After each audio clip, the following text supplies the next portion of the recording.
गरीब की मिट्टी की सुरंग एसी रूम। ये कहानी है सीतापुर गांव की, जहां केशव अपनी माँ के साथ रहा करता था। उनके गांव में बहुत ही गर्मी पड़ रही थी और वहां पर बेचारे ज्यादातर लोग गरीब ही रहते थे। किसी के पास एसी, कूलर वगैरह नहीं था। सब लोग गर्मी से बहुत परेशान हो रहे थे। केशव की माँ एक दिन गर्मी के कारण घर में चक्कर खाकर गिर गई। तब केशव बोला, माँ, क्या हो गया? उठो, माँ, माँ। केशव तुरंत ही एक ग्लास में पानी लेकर आता है और अपनी माँ के चेहरे पर छींटे मारता है। उसकी माँ को होश आ जाता है। माँ, माँ, आप ठीक हो ना? क्या हो गया था आपको? बेटा, इतनी गर्मी है।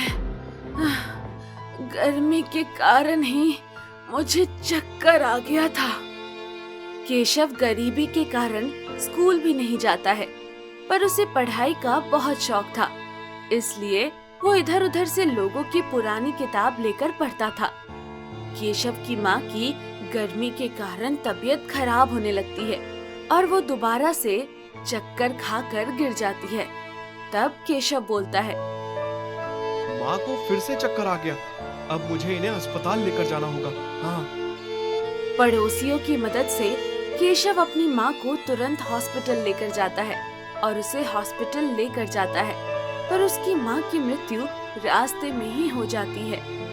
डॉक्टर केशव की माँ को देखकर बोलते हैं, ये अब इस दुनिया में नहीं रही।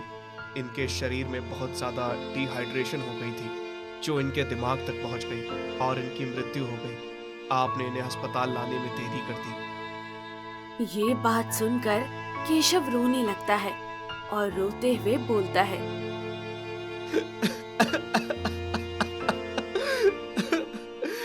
नहीं माँ, तुम मुझे ऐसे छोड़कर नहीं जा सकती। मेरा तुम्हारे बिना कोई नहीं है। अब मैं क्या करूंगा? माँ, उठो ना माँ। केशव अपनी माँ की मृत्यु से सदमे में चला जाता है। कुछ दिन बाद जब केशव इस बात से उभरता है, तो वो अपने लिए खाना ढूंढने लगता है। उसे कोई खाना नहीं देता। तब केशव न्यूज़पेपर बेचने का काम शुरू कर देता है। एक दिन केशव न्यूज़पेपर बेच रहा था। तभी वो देखता है कुछ लोग एक चाय की दुकान के पास बैठकर न्यूज़पेपर पढ़ते हुए बोलते हैं, भाई, दिन भर गर्मी बढ़ती जा रही है। पता नहीं आगे क्या होगा। देखो, अखबार में भी कई गरीब गर्मी के कारण मर गए। हाँ भाई, टेक्नोलॉजी इतनी आगे बढ़ गई है। अमीरों को हर सुख प्राप्त है, पर उनके सुख के कारण झेलने हम गरीबों को पड़ते हैं। एसी, कूलर, गाड़ी सब वो इस्तेमाल करें और उनका दुष्प्रभाव हम झेलें। खैर, मुझे न्यूज़पेपर पढ़ने दो, जाने तो सही आखिर दुनिया में चल क्या रहा है। केशव सब बातें सुन रहा था। फिर सारे न्यूज़पेपर बेचने के बाद केशव के पास एक न्यूज़पेपर बच जाता है, तो वो उसे पढ़ने लगता है। अब केशव रोज न्यूज़पेपर पढ़ने लगता है और नए नए आविष्कार देखने लगता है। अरे वाह, दुनिया में लोग कितने नए नए आविष्कार कर रहे हैं। मुझे भी एक दिन कुछ बड़ा आविष्कार करना है। फिर एक दिन केशव न्यूज़पेपर बेच रहा था। तभी वो देखता है कि उसकी माँ जैसे कितने ही और गरीब लोग जो ऐसे ही गर्मी से मर रहे हैं।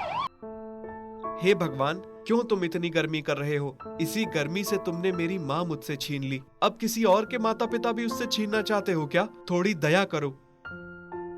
केशव भगवान से शिकायत कर ही रहा होता है, तभी वो देखता है कि एक आदमी नंगे पैर रोड क्रॉस कर रहा होता है।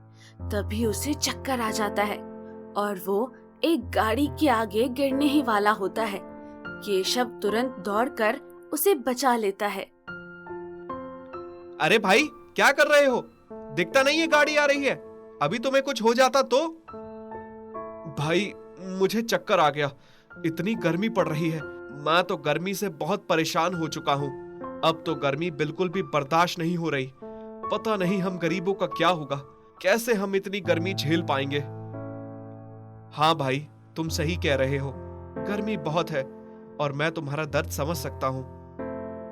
उस आदमी को देखकर केशव को अपनी माँ की याद आ जाती है और वो थोड़ी देर एक पेड़ की छांव के नीचे बैठ जाता है और सोचता है। सब गरीब लोग गर्मी से इतने परेशान हो रहे हैं। काश हमारे पास कोई कूलर होता या कोई ऐसा तरीका जिससे हम कूलर जैसी ठंडी हवा प्राप्त कर पाते। मुझे कुछ तो ऐसा करना पड़ेगा जिससे लोगों की सहायता हो जाए और हम जैसे गरीब लोग गर्मी के कारण ना मरे। हाँ। थोड़ी देर बैठने के बाद केशव के दिमाग में एक आइडिया आता है।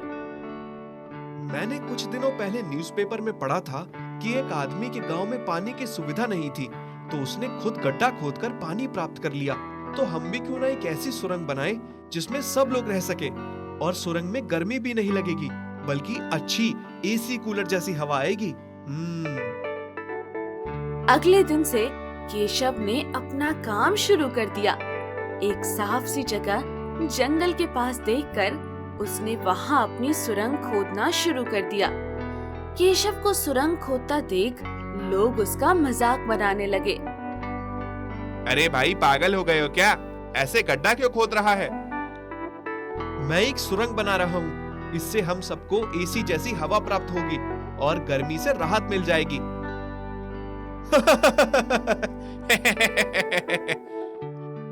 भाई, ऐसे गर्मी से राहत मिलने लगी तो सब ऐसे ही सुरंग बना लेंगे। केशव लोगों की बातों पर ध्यान नहीं देता और कई हफ्तों की मेहनत के बाद उसने अपनी मिट्टी की सुरंग बना ली और केशव ने उसके अंदर एक समरसेबल भी लगाया और उस सुरंग को चारों तरफ से गीला कर दिया। उसके बाद उस सुरंग में एसी से भी ज्यादा ठंडी और अच्छी हवा आने लगी। फिर उसने आसपास के सभी लोगों को इकट्ठा किया। भाइयों, मेरी इस मिट्टी की सुरंग में आपको एसी से भी अच्छी हवा मिलेगी, गर्मी से निजात मिल जाएगी और आपको जब मन करे आप यहाँ आ सकते हो और इस सुरंग का फायदा उठा सकते हो। आपको यहाँ पर कोई रोकेगा टोकेगा नहीं, ना ही यहाँ रहने के आपको पैसे देने पड़ेंगे। कुछ गरीब जो गर्मी से परेशान थे वो उस मिट्टी की सुरंग में आते हैं और वहाँ की हवा देखकर केशव से बोलते हैं। अरे वाह भाई, तुमने तो हम गरीबों पर बहुत उपकार किया है। अब हम गरीब गर्मी में बेहाल नहीं होंगे। बेटा, तुमने तो मेरी जान बचा ली। मुझे तो लगा था इस गर्मी में मेरे प्राण ही निकल जाएंगे। बेटा, तुम गरीबों के भगवान बन गए। फिर सब लोग वहीं पर रहने लगे। कुछ दिनों बाद वहाँ पर एक छोटी सी पिक्चर की शूटिंग चल रही थी। शूटिंग खत्म होने के बाद उन लोगों ने देखा कि कुछ लोग एक सुरंग के अंदर जा रहे हैं, तो वो सब भी सुरंग के अंदर जाते हैं और सबसे पूछते हैं। अरे भाई, ये सब क्या है? आप सब यहाँ क्या कर रहे हो? और यहाँ इस मिट्टी की सुरंग में एसी से भी अच्छी हवा कैसे आ रही है? ये हमारे रक्षक ने हम गरीबों के लिए बनाई है, हम सबको गर्मी से बचाने के लिए। हम लोगों पर एसी लेने के पैसे नहीं होते और इस बार इतनी गर्मी थी कि काफी गरीब लोग गर्मी से मर गए। तब एक भले आदमी ने अपने लिए मिट्टी की सुरंग बनाई। सारी बात सुनकर वो लोग उस मिट्टी की सुरंग को अपनी फिल्म में दिखाते हैं, साथ ही न्यूज़पेपर वालों को भी बताते हैं। सब जगह मिट्टी की सुरंग फेमस हो जाती है और केशव भी पूरी मीडिया में छा जाता है और उसके बाद गवर्नमेंट केशव को नोबेल पुरस्कार देती है और उससे रिक्वेस्ट करती है। केशव, हमारी सरकार चाहती है कि आप अपनी निगरानी में ऐसे ही एक मिट्टी की सुरंग बनवाएं, ताकि और गरीबों की भी मदद की जा सके। हर गांव में एक ऐसी सुरंग बनानी चाहिए ताकि कोई भी गरीब गर्मी से ना मरे। केशव को ये बात बहुत अच्छी लगती है और वो हाँ कर देता है। उसके बाद केशव ने गांव-गांव में ऐसी ही मिट्टी की एसी वाली सुरंग बना दी। धीरे धीरे केशव भी अमीर और बहुत फेमस हो गया और उसके बाद कोई भी गरीब गर्मी के कारण नहीं मरता।